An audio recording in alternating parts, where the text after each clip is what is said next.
Assalamualaikum warahmatullahi wabarakatuh.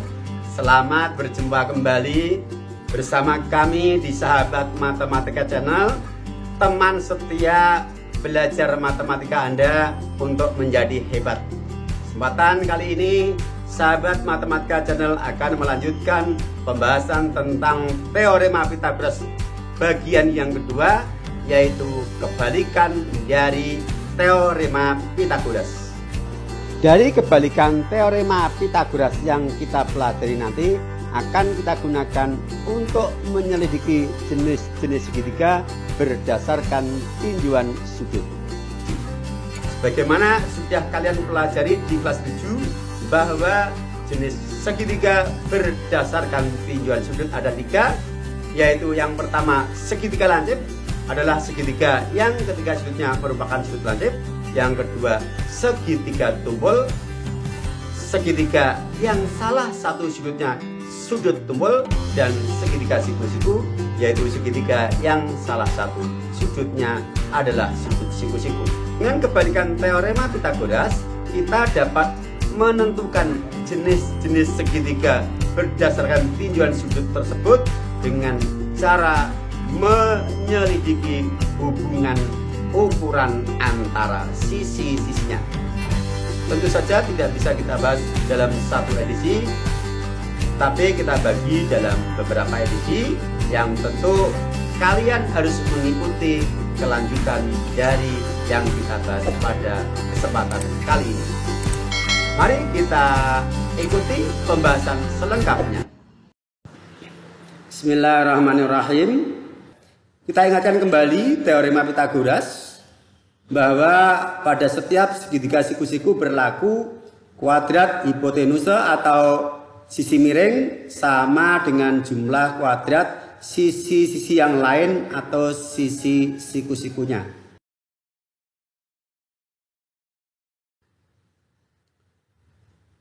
Dari teorema Pythagoras tersebut dapat kita turunkan teorema kebalikannya atau kebalikan dari teorema Pythagoras, yaitu dalam suatu segitiga jika berlaku kuadrat sisi terpanjang sama dengan jumlah kuadrat dua sisi yang lain, maka segitiga itu merupakan segitiga siku-siku dengan sudut siku-siku diapit oleh dua sisi yang bukan sisi terpanjang. Atau dalam redaksi yang lain bisa dinyatakan, dalam suatu segitiga yang diketahui ukuran sisi-sisinya adalah A, B, dan C dengan C sisi terpanjang, jika berlaku C kuadrat sama dengan A kuadrat plus B kuadrat, maka segitiga itu merupakan segitiga siku-siku dengan sudut siku-siku diapit oleh sisi A dan B. Jika tidak berlaku hubungan di atas, maka ada dua kemungkinan. Segitiga itu merupakan segitiga lancip atau merupakan segitiga tumpul. Tentang kebalikan teorema Pythagoras dan untuk menyelidiki jenis segitiga berdasarkan ukuran sudut-sudutnya dengan menyelidiki hubungan ukuran sisi-sisinya, maka perlu kami ingatkan pengetahuan prasyarat yang harus kita ingat kembali. Nomor 1, kita ingatkan kembali jenis-jenis sudut yang pernah kalian pelajari di kelas 7. Perhatikan gambar. Jenis sudut apakah ini? Sudut lancip. Ya, sudut lancip. Mengapa? Karena besar sudutnya antara 0 dan 90 derajat. Berikutnya, jenis sudut apa ini? Iya, sudut siku. Mengapa? Karena Iya, besarnya tepat 90 derajat. Ini ada tandanya ini. Gambar berikutnya. Jenis sudut apa ini? Iya, sudut tumbol. Bagus. Mengapa? Iya, karena besar sudutnya antara 90 derajat dan 180 derajat. Baik. Yang kedua adalah jenis segitiga menurut ukuran sudut-sudutnya. Perhatikan. Jenis segitiga apakah menurut ukuran sudutnya? Lancip. Mengapa ayo? Karena ketiga sudutnya merupakan sudut lancip. Baik, gambar yang kedua. Jenis segitiga apakah ini? Apa? Segitiga siku. Mengapa? Gimana? Iya, karena salah satu sudutnya merupakan sudut siku. Ini sudut C ini. Salah satu, bukan ketiganya.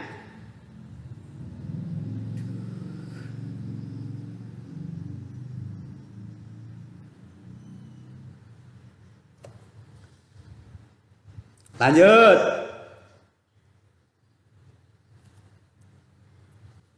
Berikutnya gambar yang ketiga. Jenis segitiga apakah menurut ukuran sudutnya? Segitiga apa? Tumbol, iya, segitiga tumbol. Mengapa?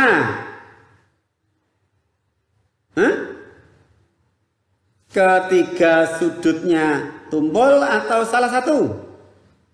Ayo yang mana?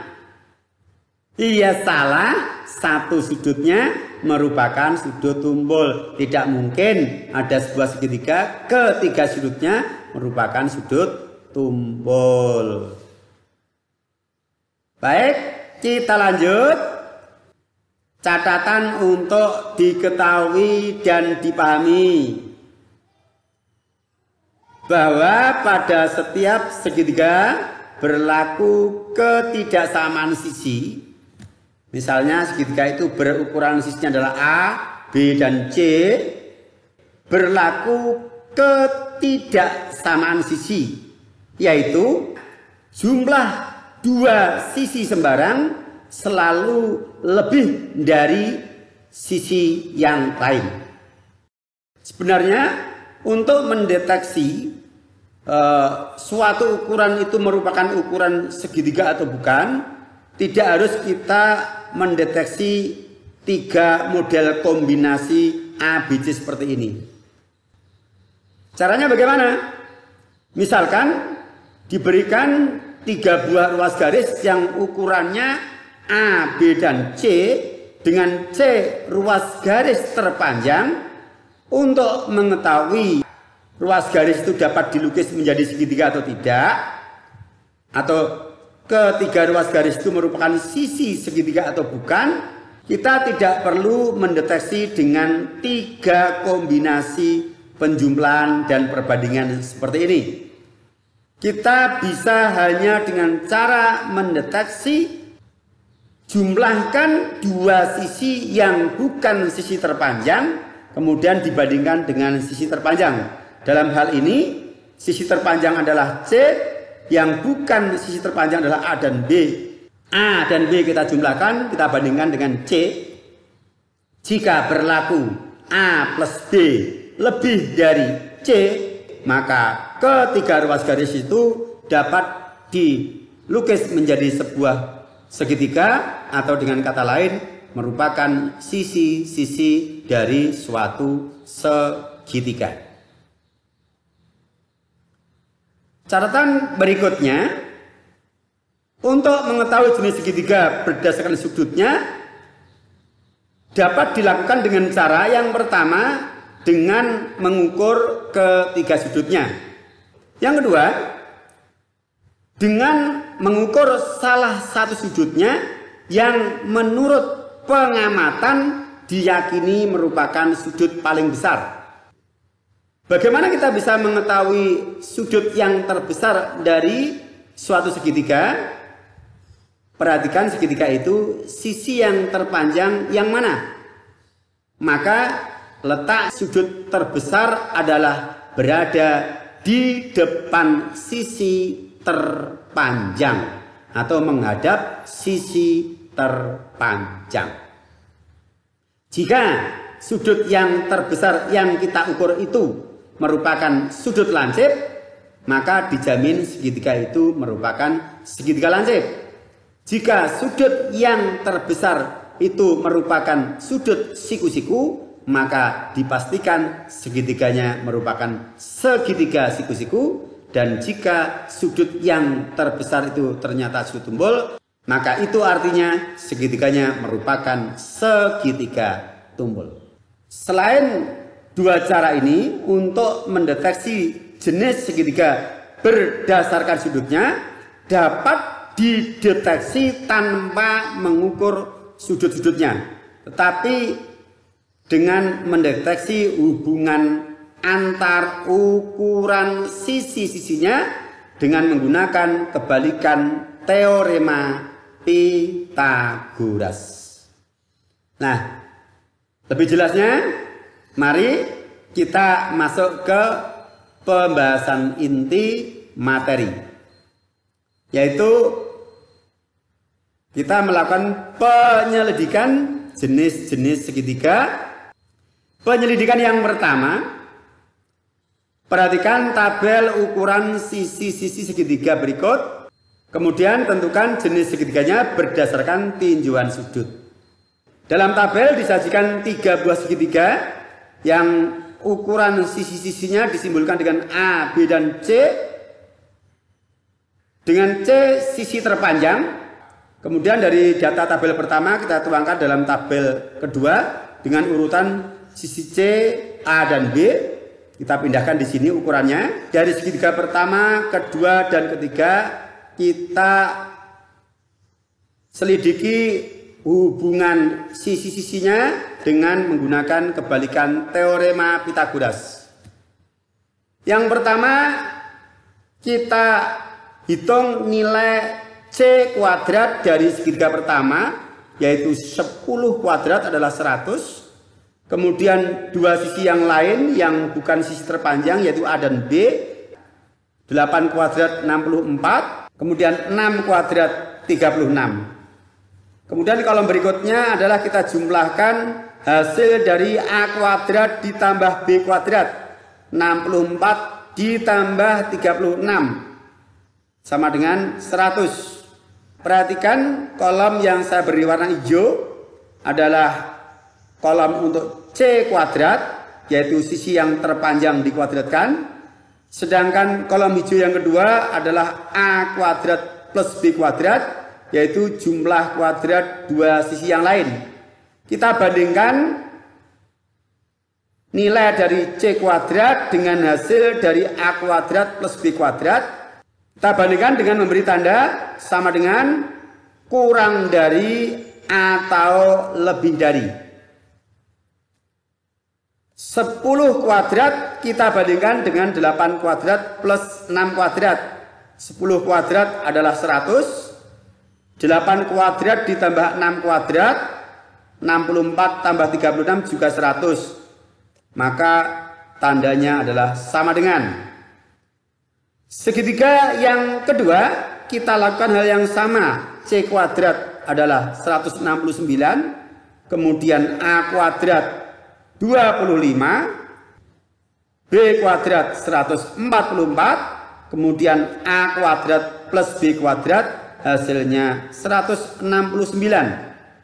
Kita bandingkan kolom C kuadrat dengan kolom A kuadrat plus B kuadrat. 13 kuadrat dibanding dengan 5 kuadrat plus 12 kuadrat. Hasilnya sama-sama 169. Berarti sama. Kita lanjut segitiga yang ketiga.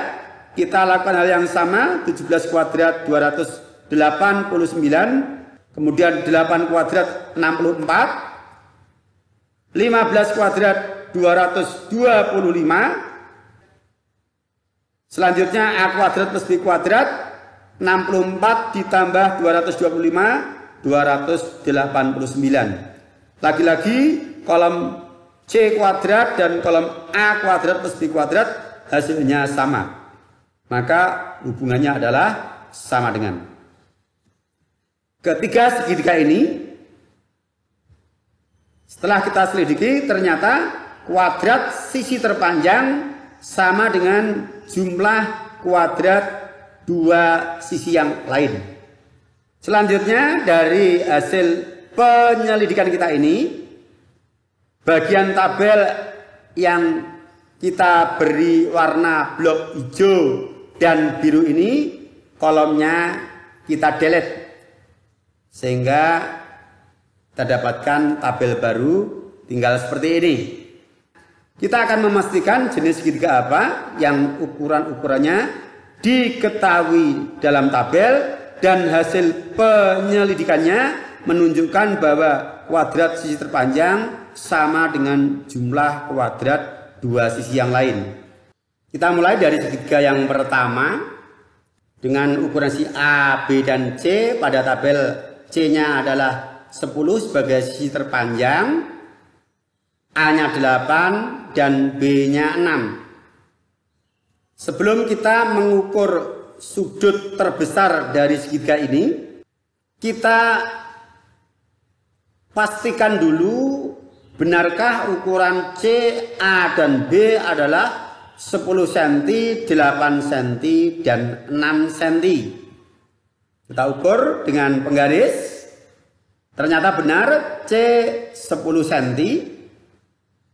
Kemudian kita ukur sisi A 8 cm. Berikutnya sisi B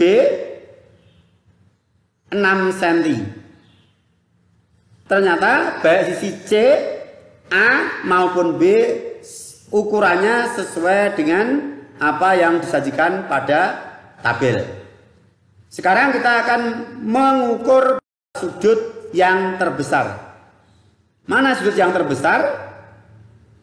Saya sampaikan di awal bahwa sudut terbesar posisinya berada di depan sisi yang terpanjang. Sisi yang terpanjang adalah C, maka sudut terbesar adalah di depan sudut C, yaitu yang diapit oleh sisi A dan sisi B. Mari sudut ini kita ukur dengan busur derajat. Nah, kita lihat hasilnya. Skala 0 derajat kita buat tepat berimpit dengan salah satu sisinya. Kemudian kita baca hasil pengukuran, yaitu skala yang tepat berimpit dengan sisi A. Ternyata bertepatan dengan skala 90 derajat. Ini yang kita beri tanda garis putus-putus merah.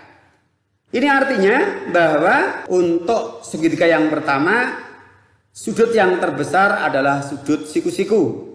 Dengan demikian, segitiga yang pertama adalah segitiga siku-siku. Kita lanjutkan, kita selidiki untuk segitiga yang kedua. Ukurannya adalah C13, A5, dan B12. Kita lakukan pengukuran seperti sebelumnya untuk memastikan kebenaran dari ukuran gambar. C 13 cm sama dengan data tabel. Kemudian A 5 cm sama dengan tabel. Dan B 12 cm juga sama dengan tabel. Berarti gambar ini ukurannya sudah sesuai. Selanjutnya kita ukur sudut terbesar di depan C, karena C sebagai sisi terpanjang, yaitu sudut yang diapit oleh sisi A dan sisi B. Kita ukur dengan busur derajat. Nah, ternyata hasilnya juga tepat 90 derajat. Berarti segitiga yang kedua adalah segitiga siku-siku juga. Kita lanjutkan penyelidikan segitiga yang ketiga. Gambarnya seperti yang kita lakukan sebelumnya, kita pastikan ukurannya dengan mengukur sisi masing-masing. Kita mulai dari sisi C 17 cm, sisi A 8 cm, dan sisi B 15 cm. C, A, dan B pada gambar sudah bersesuaian dengan ukuran pada tabel. Langkah berikutnya adalah mengukur sudut terbesar, sudut yang diapit oleh sisi A dan B. Kita ukur dengan busur derajat. Lagi-lagi hasilnya menunjukkan bahwa besarnya adalah 90 derajat atau sudut siku-siku. Artinya segitiga yang ketiga juga merupakan segitiga siku-siku. Nah, dari sini dapat kita simpulkan bahwa suatu segitiga yang ukuran sisi-sisinya A, B, dan C dengan C sisi terpanjang, jika berlaku C kuadrat sama dengan A kuadrat plus B kuadrat, maka segitiganya merupakan segitiga siku-siku. Perhatikan kasus pertama, 10 kuadrat sama dengan 8 kuadrat plus 6 kuadrat. Yang kedua, 13 kuadrat sama dengan 5 kuadrat plus 12 kuadrat. Yang ketiga, 17 kuadrat sama dengan 8 kuadrat plus 15 kuadrat. Setelah kita selidiki dengan mengukur sudut-sudut terbesarnya, semuanya menunjukkan bahwa ketiga segitiga ini merupakan segitiga siku-siku. Penyelidikan kita ini membuktikan akan kebenaran dari kebalikan teorema Pythagoras yang mengatakan bahwa jika dalam suatu segitiga berlaku kuadrat sisi terpanjang sama dengan jumlah kuadrat dua sisi yang lain, maka segitiga itu merupakan segitiga siku-siku yang sudut siku-sikunya diapit oleh dua sisi yang bukan sisi terpanjang. Bisa dipahami ya? Di awal sudah saya sampaikan bahwa jika tidak berlaku kebalikan teorema Pythagoras, maka dimungkinkan segitiga itu adalah segitiga lancip atau segitiga tumpul. Untuk mengetahui penyelidikan selengkapnya, silakan Anda ikuti pembahasan berikutnya. Sekian, Assalamualaikum warahmatullahi wabarakatuh.